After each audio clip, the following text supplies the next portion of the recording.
шаруа қожалығымыз Алматы облысының екі ауданында орналасқан. Еңбекші Қазақ және Талғар ауданында.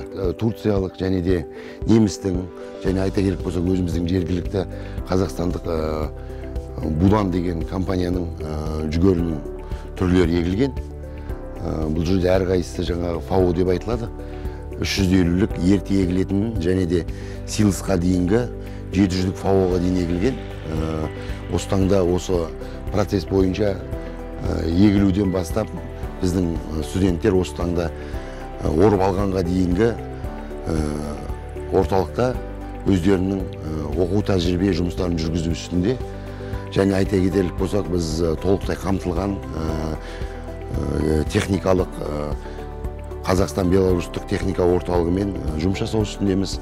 Ол жерде бізде жаңағы жерді өңдеуден бастап қоймаға дейін, тасуға дейін толық техникамен қамтылған орталық. Осы таңда студенттеріміз келіп, әр техникамен толығынан танысып, дәнді жерге егу жұмыстары бар.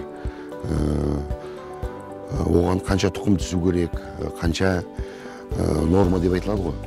Соның бәрін игеріп, осы таңда осы өсіп тұрған кукуруздармен, жүгерлермен жұмыс жасаудамыз. Бұл Еңбекші Қазақ ауданы бойынша атқарылып жатқан істер.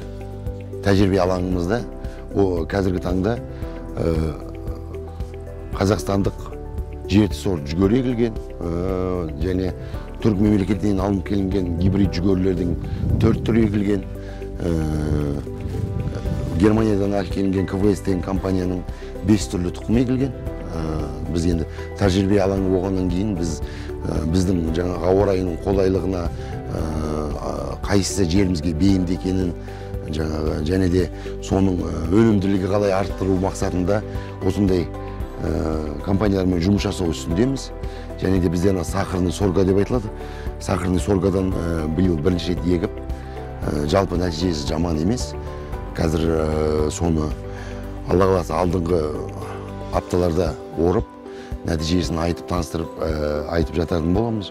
Және де өзіміздің мынау жергілікті арпа, бидай, сұлы дақылдарын жыл сайын егіп, солардың біздің өнімділігін арттыру мақсатында көптеген ғалымдарымыз жұмыс жасауда.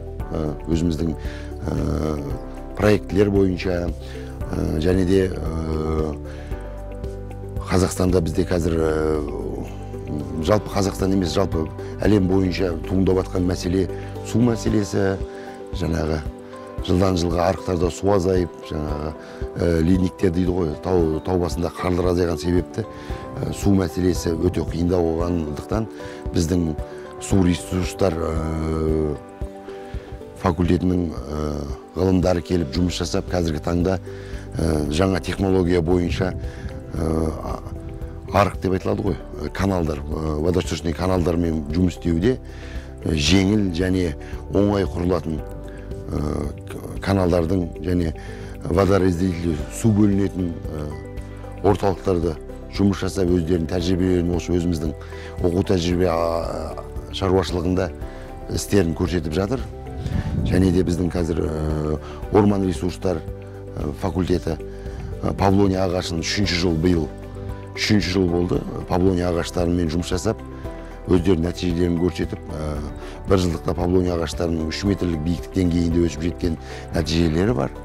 Балара шаруашылығы бізде биыл осы шаруашылығымызға алып келіп, бал алу және араларды көбейту, олардың жаңағы қолайлы ауа райы деген жобада осы жерде өздерінің жұмыстарын жүргізіп жатыр.